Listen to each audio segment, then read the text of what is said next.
On today's episode, get ready to don your sailor hat and lower the anchor as we go back to the American Navy in 1852 and sail with the Commodore Matthew Perry, the father of the American Steam Navy and who opened up Japan to USA and by default the rest of the world and ended their isolation. Born in 1794 in Rhode Island, USA, Matthew Perry found himself in a naval family.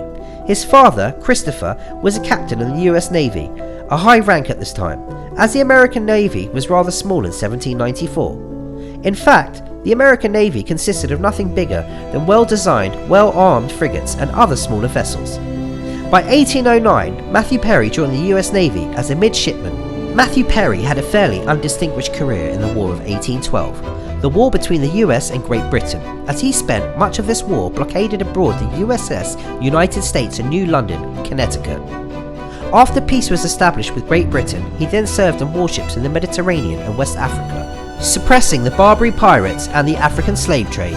Matthew Perry's first real contribution to American history was when the US effectively purchased Florida from the Spanish for $5 million in 1819. But Key West fell into the hands of a US businessman in 1821 for $2,000. Matthew Perry, commanding a 12-gun schooner at the time, was the one who planted the US flag on Key West in 1822.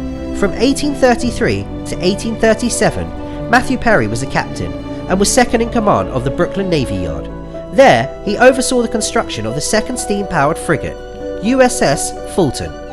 After the completion of the USS Fulton, Matthew Perry commanded this ship, and whilst doing so, he also set up engineering and gunnery training. In 1840, Matthew Perry was promoted to Commodore, which is the equivalent to a one-star general brigadier, because he returned to the Brooklyn Navy Yard as the commander of this vital facility. In 1843, he took command of the squadron of ships which the US Navy maintained off the coast of West Africa for the suppression of slave trade. In 1846, the United States provoked a war with its southern neighbour, Mexico, who was objecting to the annexation of Texas, prior to it becoming a state of the Union. Texas had become an independent republic in 1836, after the Battle of San Jacinto, which lasted all of 18 minutes.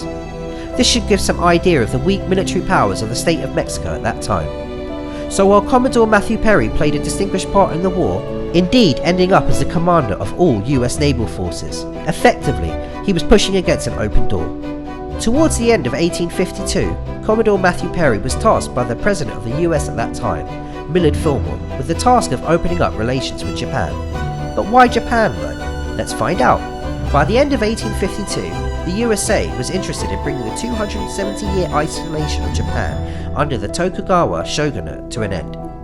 Put simply, Japan had spent 270 years in isolation to the rest of the world, by choice, and the USA wanted to bring it to an end. But why? To put it simply, the US operated a large whaling fleet from New England to the waters around Japan and could benefit from access to the Japanese archipelago, meaning a sea or stretch of many islands, which perfectly describes Japan. With the USA having this access to islands in this area of the ocean, it would allow the US to recover shipwrecked sailors, establish coaling stations, repair damaged ships and replenish food supplies for the whalers.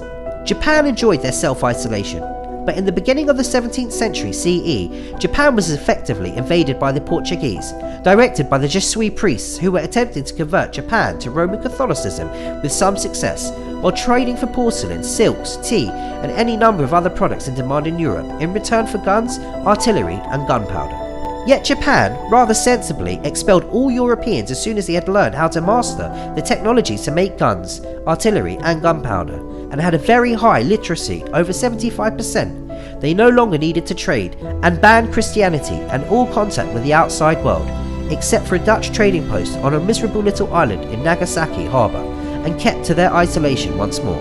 It took Matthew Perry some time to execute the order given to him by US President Millard Fillmore to open up Japan, as he had to go the long way around the planet to get there, via the Cape of Good Hope, in order to get his squadron of steam-powered frigates to Japan.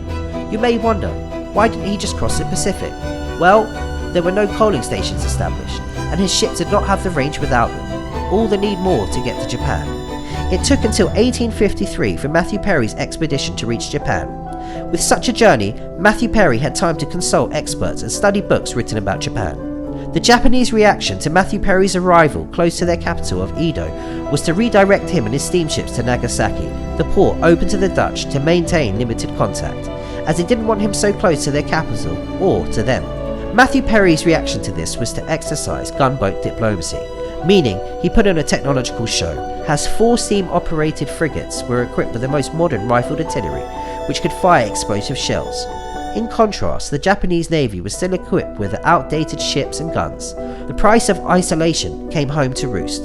So in apparent celebration of American independence, he fired all the guns at his disposal, 70 plus, loaded with blanks.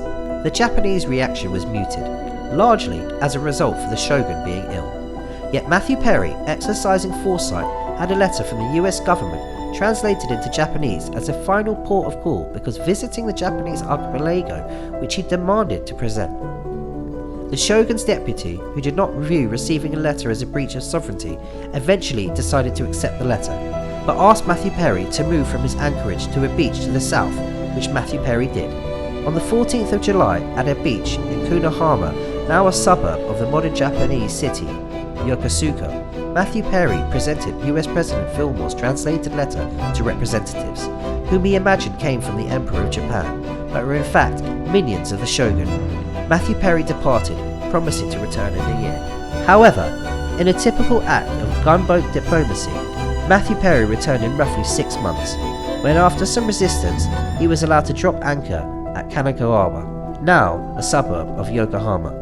And so, the Convention of Kanagawa was signed by the 2 states on the 31st of March, 1854, allowing America access to 2 ports on Hokkaido, the most northern large island in the Japanese archipelago. These were Hakodate and Shimoda, which Matthew Perry visited after the signing of the convention and a cultural celebration which recognized the convention took place.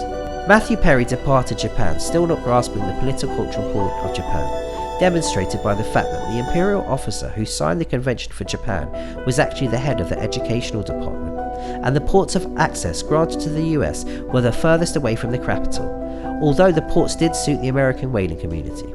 And so, Commodore Matthew Perry returned to the US to a hero's welcome at opening up Japan from their 270 years of isolation from the rest of the world and securing the convention.